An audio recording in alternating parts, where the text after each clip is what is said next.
I've got a top 5 right here. Most intriguing matchups for the rest of week 4.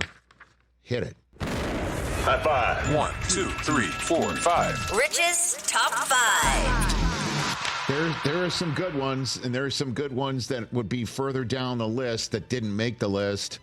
And I'll hit that when I'm done with it. But number 5 of the most intriguing matchups remaining in week number 4 is Chiefs at Chargers.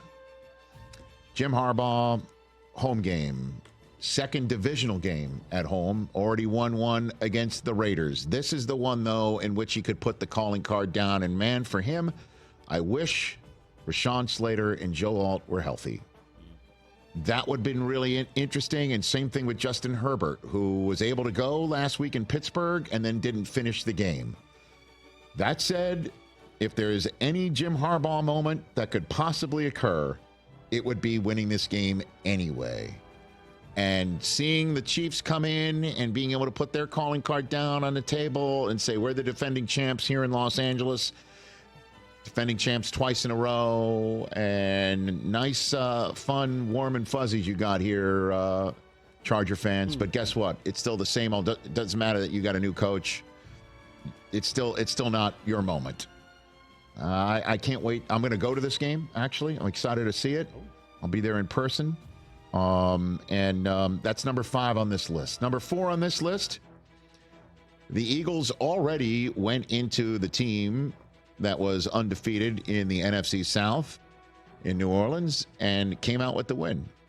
Bucs at home took it in the chops from the Denver Broncos. How will they respond? How will the Eagles follow up as they're staring down a bye week, needing that rest? And the Tampa Bay Buccaneers at 2-1 with a Thursday night game in Atlanta right around the corner. An interesting 4-day stretch coming up for the Tampa Bay Buccaneers. Once the Eagles come into town, they go to Atlanta. How will they handle that business? Can the Eagles go to 3-1 in division? And I can't wait to see it. And also avenge the manner in which they lost in the playoffs last year in Tampa. Number 3 on the list is the game that wraps up week number 4. Always fun when these two teams play each other. It's Points-A-Palooza. The Lions just came out with the win in Arizona. The Seahawks are 3-0. These Lions are absolutely, without question, the best team the Seahawks have faced so far in the first month of this season. They will finally face a team that the rest of all of us in the media can't come and say in their direction if they win it, yeah, but who have you really beaten? This is a big one. And the Detroit Lions have lost one at home. Can they actually lose a second one in a row at home? They won in Arizona after being vanquished by the aforementioned Buccaneers in week number 2. Can't wait to see if the Seahawks can stay undefeated against the Detroit Lions, who can go to 3-1 with both the Vikings and Packers playing each other earlier on Sunday. And that's number 2 on my list. The Vikings 3-0, Packers 2-1. Malik Willis has won 2 in a row in place of Jordan Love after the Packers lost in Brazil. So in other words, the Packers are undefeated in this portion of Earth, in this hemisphere.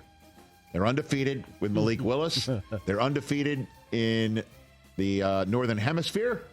And is it possible that Jordan Love returns? And what happens? And can the Vikings go to 4-0 and head off to London perfect in the first quarter of their season? Ooh, that would be something. And Sam Darnold taking on the Packers in Green Bay, because I'll tell you what, man, having big wins at home against the San Francisco 49ers and the Houston Texans to follow it up with a division road win in Green Bay, Aaron Jones coming back to make sure that that happens, that would be huge for the 4-0 Vikings if they can get to that. Number 1 on the list, though, is Sunday Night Football. Team atop my power rankings. The 3-0 Bills taking on the 1-2 Ravens on NBC. Ravens coming off of their first win of the season, avoiding the dreaded 0-3 start. Are they the team that boat raced Dallas? Or are they the team that almost still lost to Dallas anyway?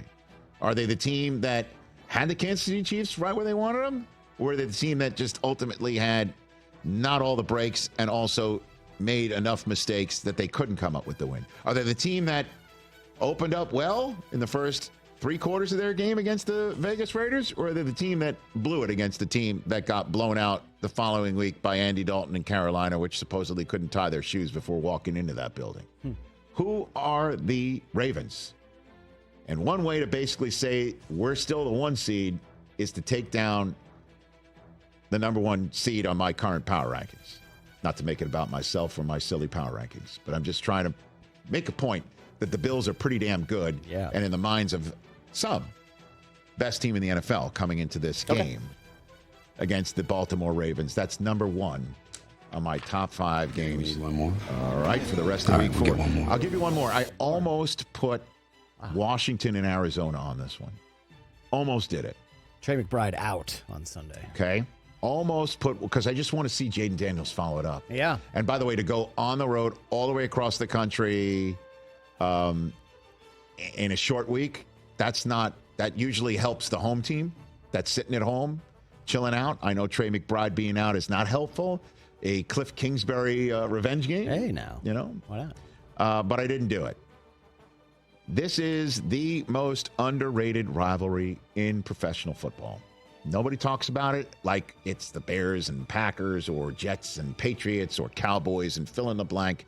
But when the Saints and Falcons play each other, the fan bases sincerely dislike each other. Like intensely. You say that again. Dislike each other. Like want the worst possible thing to happen to their opponent. Dislike of each other. And the Falcons coming off of that near win against Kansas City, falling at home to the Saints is already an unkind cut, but they would be 2.5 games behind the Saints at that point in time, because the Saints would be able to be 2 games up in the actual win-loss with a tiebreak, walking out of Atlanta with a road win in Atlanta to basically tell Atlanta, for you to go to the Super Bowl this year and win in our house, you better do a lot more winning than what we've just seen. Or Atlanta could basically say, we are inhospitable hosts. We are as good as we showed in the final drive in Philadelphia and for many of the drives against Kansas City. And we're going to come to your house this year and have a confetti make it rain party. Okay? So that's what we're going to do. And I can't wait to see how the Saints follow up their loss and how the Falcons follow up their loss. And that's early window on Fox, baby. I'm going to go with that one as my one more of the most intriguing matchups of week number 4. Catch the Rich Eisen Show every single day on the Roku Channel, 12 to 3 Eastern, for free.